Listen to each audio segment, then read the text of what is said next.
एक ऐसी थियरी जिसको सुनकर हम आज भी विश्वास नहीं करते।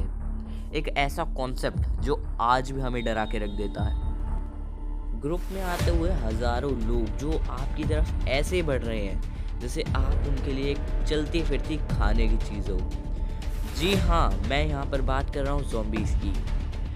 आज के टाइम पर इंटरनेट पे हजारों थियरीज हमें देखने को मिल जाती है ज़ॉम्बीज़ के बारे में। जब बात उन थियरीज को पढ़ने की आती है और पढ़ने के बाद जो रिजल्ट निकलता है उससे हम ये अंदाज़ा लगा लेते हैं कि ज़ॉम्बीज़ कभी रियल लाइफ में एग्जिस्ट ही नहीं कर सकते। आज हम कुछ ऐसी थियरीज़ के बारे में जानेंगे जो ज़ॉम्बीज़ पे टोटली आधारित है और वो प्रूव्ड थियरीज़ है।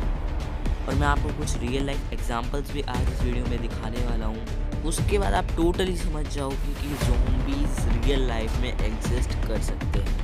और जो फैक्ट्स आज मैं आपको बताऊंगा इससे मैं आज आप सबको प्रूव कर दूंगा कि ज़ॉम्बी एपोकलिप्स कभी भी हो सकता है। अगर इस टाइम पे ज़ॉम्बी एपोकलिप्स कभी भी होता है या कभी भी ज़ॉम्बीज़ का अटैक हम पे हो जाता है तो उसकी शुरुआत कैसे होगी। ज़ॉम्बीज़ काफ़ी टाइम से अननोन चीज़ थी, बट आज जो है ये इंटरनेट पे इतनी सारी थियरीज होने के कारण साइंटिस्ट ने इस पे रिसर्च करनी शुरू की और उसके बाद जो रिजल्ट हमें मिला वो हमारे को भुला देने, क्योंकि हमें कुछ ऐसे प्रूफ मिले, कुछ ऐसे वायरसेस मिले जो एक ह्यूमन बीइंग को एक पूरे अधमरे जीव में तब्दील कर सकता है।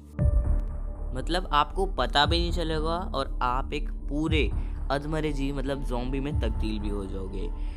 और जो वायरस ये करेगा उसका नाम है ओफियोकॉर्डिसेप्स यूनिलैटरलिस। तो ये जो वायरस है इसका काम क्या होता है, ये आपके दिमाग और दिल दोनों पे एक साथ अटैक कर। काफ़ी साल पहले जब रिसर्च स्टार्ट हुई तो उसके बाद ये वायरस हमें एक आंट के अंदर मिला और ये इस बैक्टीरिया ने क्या करा, उस आंट के ब्रेन और उसके हार्ट पे दोनों में एक साथ इसने कब्जा जमा लिया और उस आंट को एक होस्ट बना लिया जिस पे फीड कर सके। धीरे धीरे जैसे काफ़ी टाइम गुजरा तो उसने खुद को इतना डेवलप कर लिया कि उस पूरा आंट का कंट्रोल उस वायरस के हाथ में था। 100% में से 40% ऐसे चांसेस है कि ये जो वायरस है ये एक छोटी सी आंट से निकलकर और किसी ऑर्गेनिज्म या ह्यूमन बींग्स में भी आ सकता है। बट आंट्स में ये इतनी जल्दी इसलिए फैला क्योंकि आंट्स का बहुत ही सिंपल एक टाइप का ब्रेन स्ट्रक्चर होता है, तो इसलिए इस पर ईजीली उसने अटैक करके उसे अपना कब्जा जमा लिया। ये और सारे ऑर्गेनिजम्स पे भी कब्जा कर सकता है और धीरे धीरे अपनी तादाद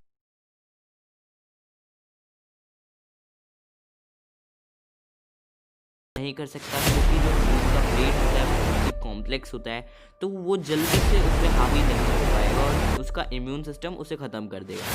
तो जैसे ही अगर ये ऑर्गेनिज्म में फैलता है, जानवरों में फैलता है और धीरे धीरे प्रकृति में इसकी तादाद बढ़ती जाएगी, तो उस हिसाब से ये ह्यूमन के लिए अपने आप को इतना डेवलप कर लेगा कि एक ह्यूमन के ब्रेन को और हार्ट को दोनों को एक साथ कंट्रोल कर पाए।